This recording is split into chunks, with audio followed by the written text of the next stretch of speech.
Thank you for streaming Cities After, a radical exploration into the capitalist contradictions of our urban world and the many anti-capitalist futures to come. This is a Democracy at Work broadcast, and I'm your host, Miguel Robles-Duran. The number of people experiencing homelessness has increased dramatically across the globe. A crisis that has been exacerbated in the last decade by many of the critical problems that I have addressed in the previous podcasts. Most notably, uncontrolled predatory real estate speculation, the pernicious privatization of social or public housing stock, record levels of inequality, a miserable supply of affordable homes, and the erosion or absence of legal and economic instruments to support social spending in elemental human needs. In a few words, exacerbated by neoliberal capitalism in one of its most devastating facets. This is the first of many other episodes to come, where I am planning to address the global homeless crisis from different standpoints. In this episode, my focus will be on wealthy countries, or the developed world, as it is commonly referred to. And we'll go over some of the systemic failures of its governments, private-public partnerships, and non-profit organizations in eradicating homelessness. I'm convinced that this trifecta has spawned the contemporary extractive homeless industry that for decades has been profiting from the creation and preservation of this particular social misfortune.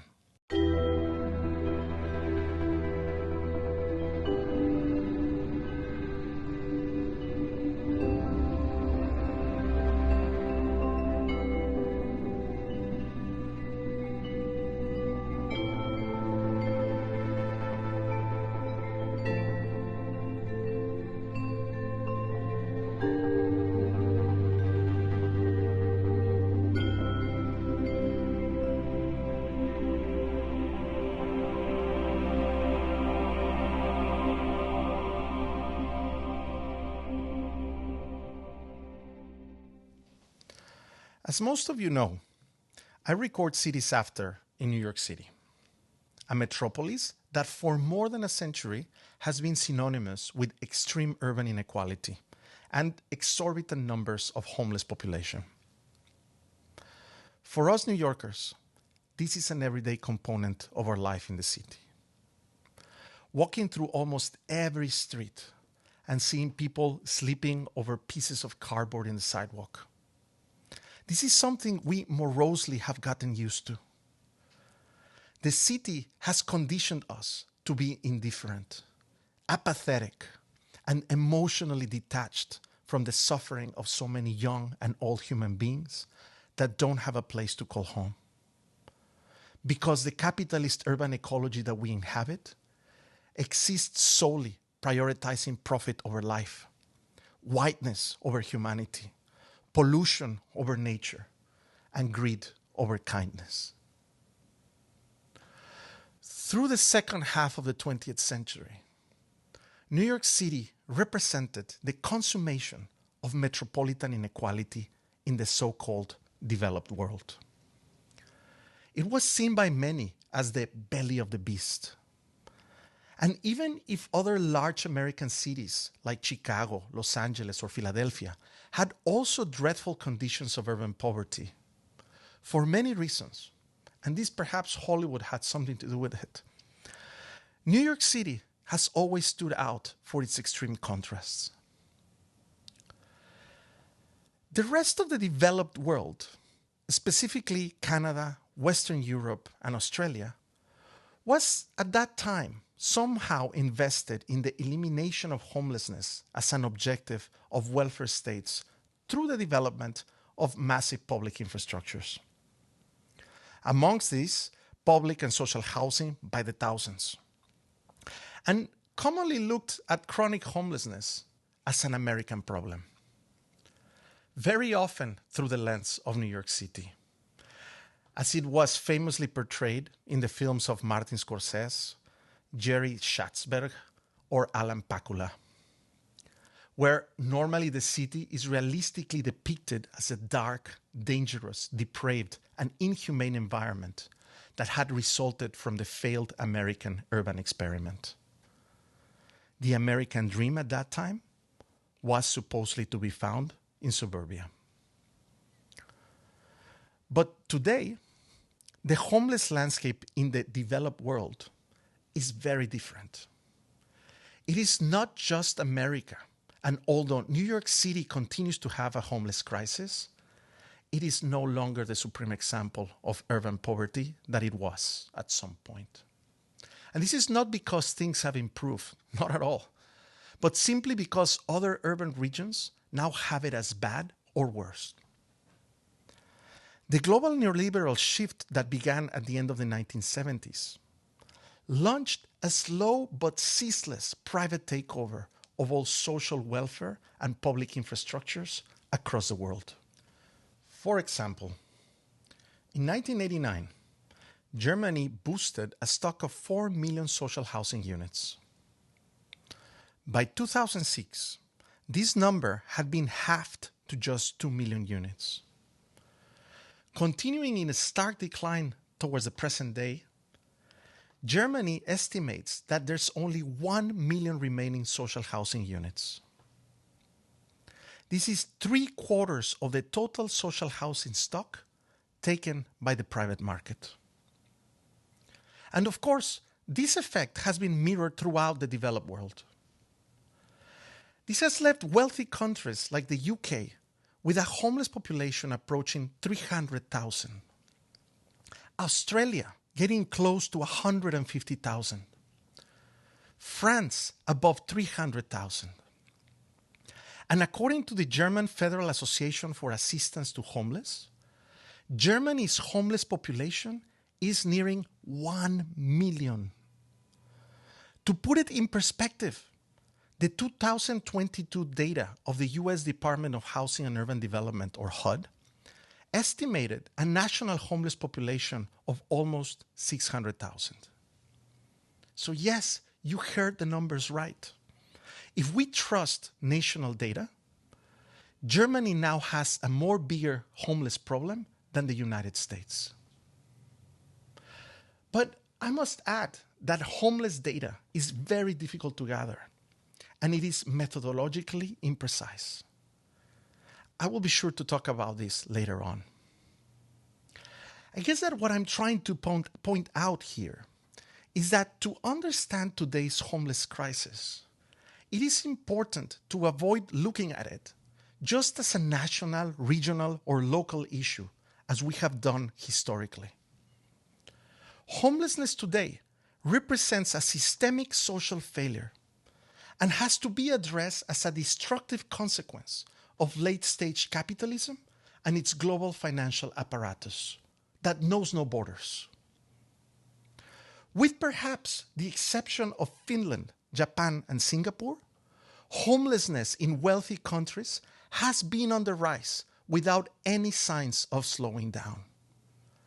And we should all be terrified to where this is leading us. In the last decade, society in the developed world reached the point where the great majority of the homeless population that has a low to middle income, full-time job, cannot afford a stable roof over its head. Even couples with full-time jobs in metropolitan regions are finding it impossible to find a decent place to live that they can afford. Currently, a one-bedroom apartment in Munich, Germany, costs around 1,850 euros a month, including utilities. And the average net salary in this city is slightly less than 3,000 euros. This means that the average Munich citizen will need to spend more than 62% of their salary to afford a home, leaving them with just 35 euros a day to cover basic living expenses such as food, healthcare, transportation, and clothing. In Vancouver, the average one bedroom is 2,550 Canadian dollars, and the average net salary is 3,700 a month. the average worker would need to spend 69% of their salary in rent. In New York City, the average one-bedroom apartment is $3,750 a month. And the average monthly salary is around $4,000 a month. This would leave the average renter with $1.7 a day to cover basic living expenses. Obviously, in any of these three cities, it would be simply impossible to live. And I could go on and on, contrasting average rents with average wages in almost every metropolitan region in the developed world, and I would give you similar impossible numbers. Now, imagine you're an average earner with little savings living in New York City. You've been here for 10 years. Most certainly, your rent would be more affordable than the number I just gave. And quite possibly, you have a roommate or partner. What happens if your landlord decides to raise the rent 30%? Which is, by the way, not an uncommon figure. Or if you have a roommate or partner and have to split.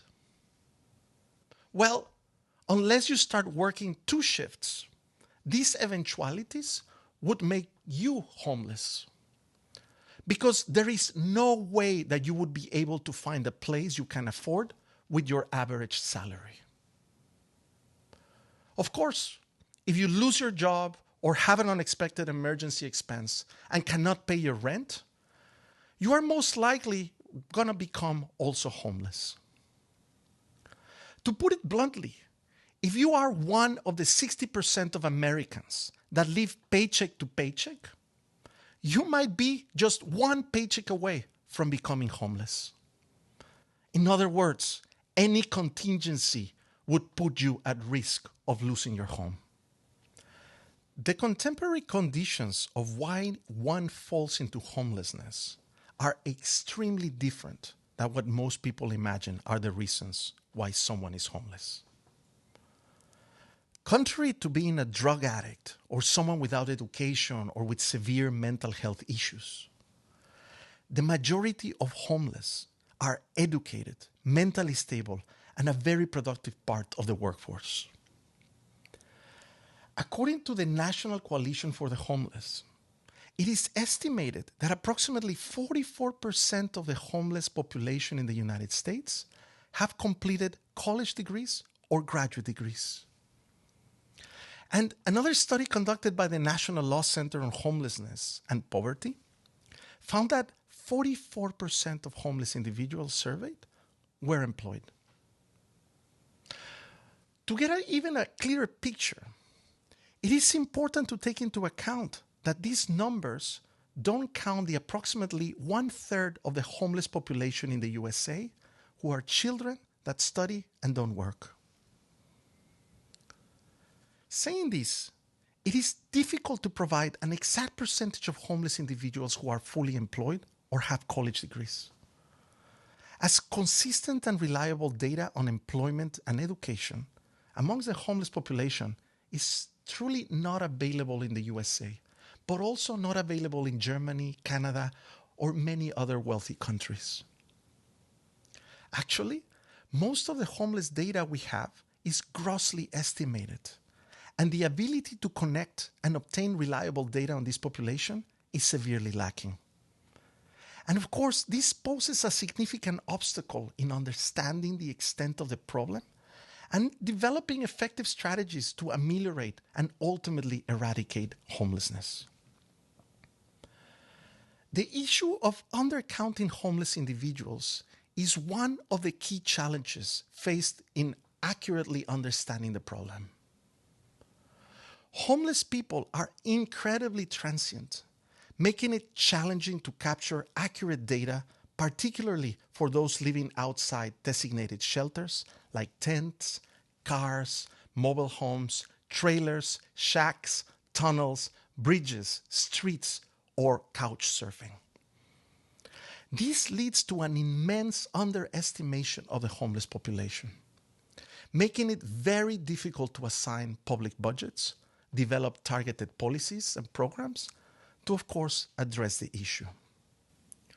For example, a nonprofit organization that I collaborated with in the past, called Picture the Homeless, very often would denounce the homeless counts of the New York City Department of Homeless Services as being grossly inaccurate in relation to their own counts that always estimated more people living in the streets than shown in the official numbers. And I'm certain this is the case everywhere. Furthermore, data on what is actually causing the homeless crisis is hardly interpolated and extrapolated with homeless data, as they are normally considered distinctive problems. Homes being bought by mega landlords, Airbnb lettings, or the lack of rental protections are commonly considered a different matter unrelated to homelessness, even though they are intrinsically connected. Adding to this, varying definitions of homelessness across different locations and legal structures also hinder accurate data collection. And besides all these factors, the aim of the data that is currently collected is mostly used to help manage the homeless situation and not eradicate it. Because of course, eradication would mean to make housing a human right. And as you know, capitalism would not like that. Privacy concerns and stigma attached to the homelessness also make participation for service and data collection initiatives very challenging. Many people who experience homelessness are hesitant to seek help or share the situation with the community or outsiders for fear of social rejection.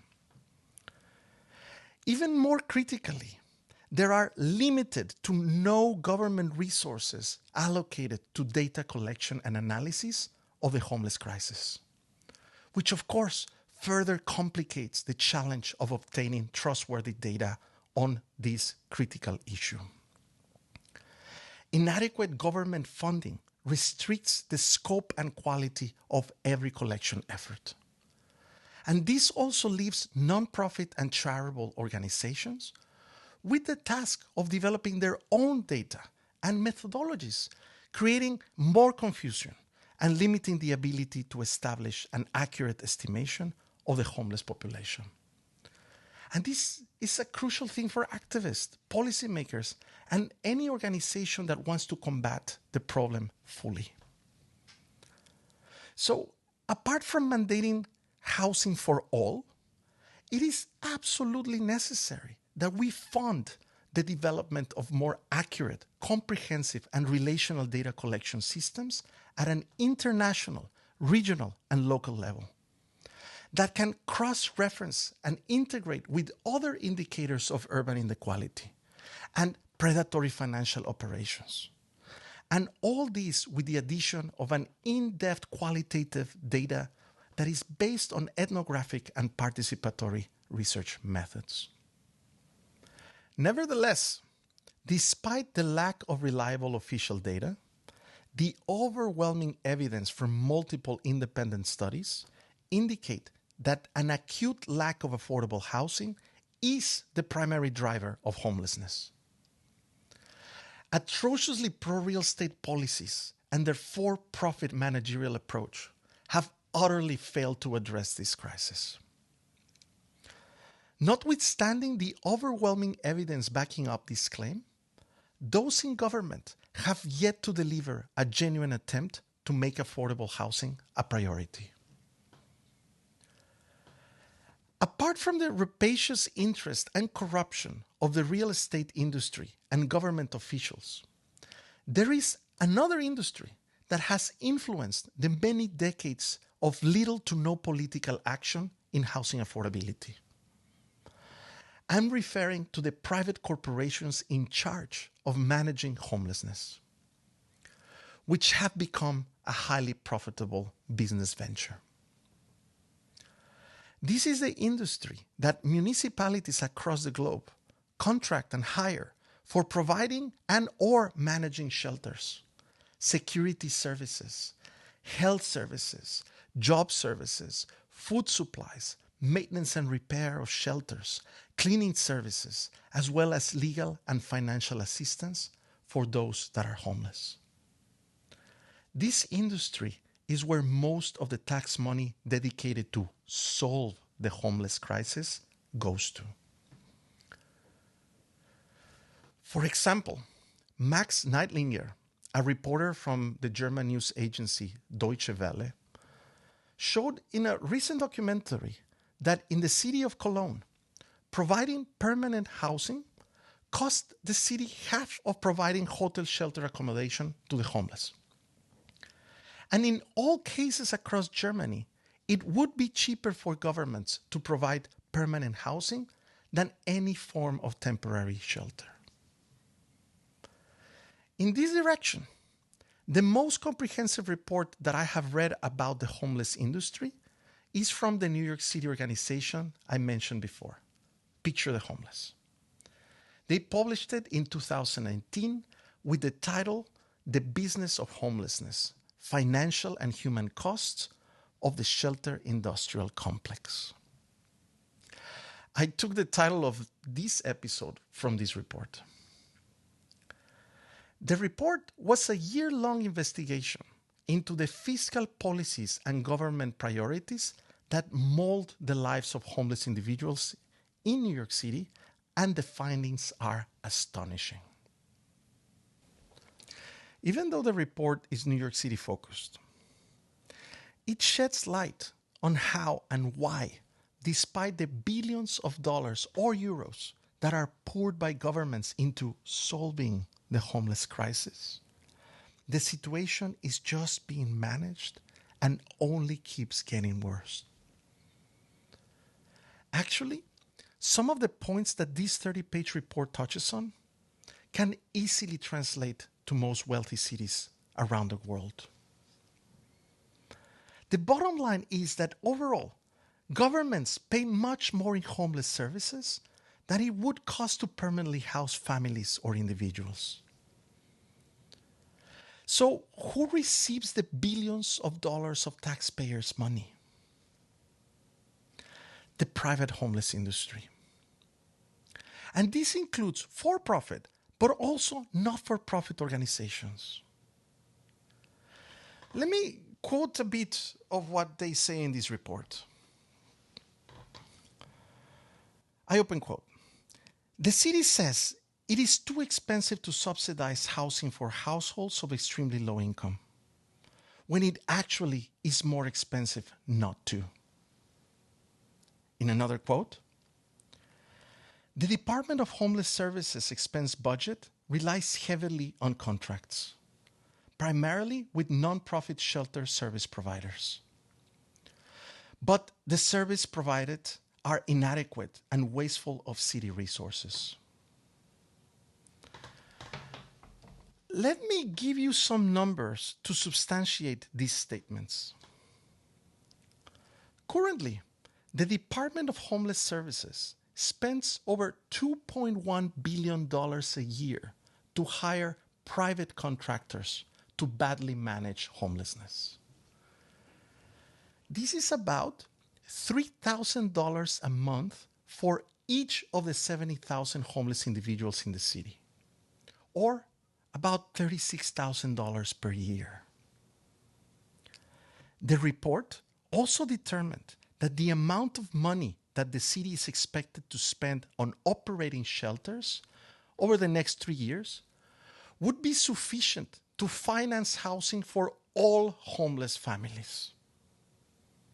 And the cost of city subsidies required to create new housing for every homeless household in New York City would be less than what the city is estimated to spend on shelter operating expenses in the coming 7 years. After this deduction, Picture the Homeless identified 3 mechanisms by which the city can transfer funds from shelters to affordable housing that is permanent and forever and ever affordable. But as expected, the city is not listening.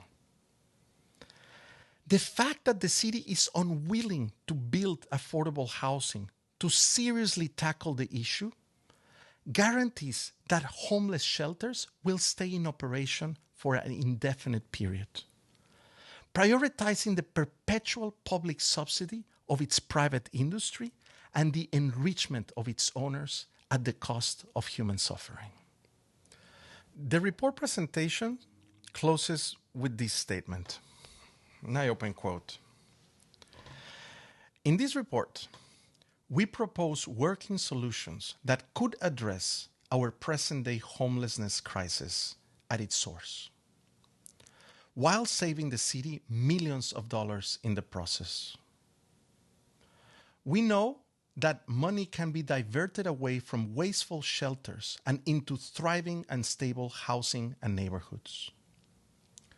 The question is whether government agencies are willing to shift our budget to address the needs of people working part-time and low-wage jobs, seniors and others living on fixed incomes, people going to school, raising families, and many more whose housing, health, and economic stability is on the line. As I read this, I am certain that this statement would also apply to many wealthy cities around the world, not only in New York. Our neoliberal governments have been subsidizing with public money the highly profitable private homeless industry that manages a human crisis, that they themselves have created in their relentless and unconditional support for the predatory real estate machine and the global financial apparatus that backs it. Homelessness today is deplorably another example of extractive and racial abuse of low-income populations, which are majoritarily black and brown bodies. It is also another perfect example of public wealth transfer to the pockets of rich private individuals. Conveniently, there is no money assigned for research and reliable data gathering to help us better understand the crisis. There is no money allotted towards the development of permanent affordable housing and non-speculative housing. There is little or no legal resources employed to stop evictions, predacious rent increases, and outrageous real estate operations. However, there are billions of dollars and euros for private contractors to help manage the problem and perpetuate temporary solutions without an end in sight. Homelessness is an issue of utmost urgency. Society cannot afford to stay complacent any longer, given the persistent issue of mass disregard for human rights, brought about by deep-rooted racial and economic neglect by our neoliberal governments. To address this crisis, the first crucial step is to replace our elected officials with candidates that acknowledge the importance of transferring fiscal and other resources to develop permanent, affordable, and supportive housing at a scale we have never seen before. Research centers and academic institutions must form international coalitions to structure an observatory at the global level of homelessness that can aid in the production of relational and trustworthy data for supporting governmental efforts to eradicate homelessness. Additionally, urgent action needs to be taken to review and assess the effectiveness of emergency shelter policies. It is evident that the current congregate shelter model is a catastrophic failure and must be replaced with housing first policies. I honestly see no other way out of this.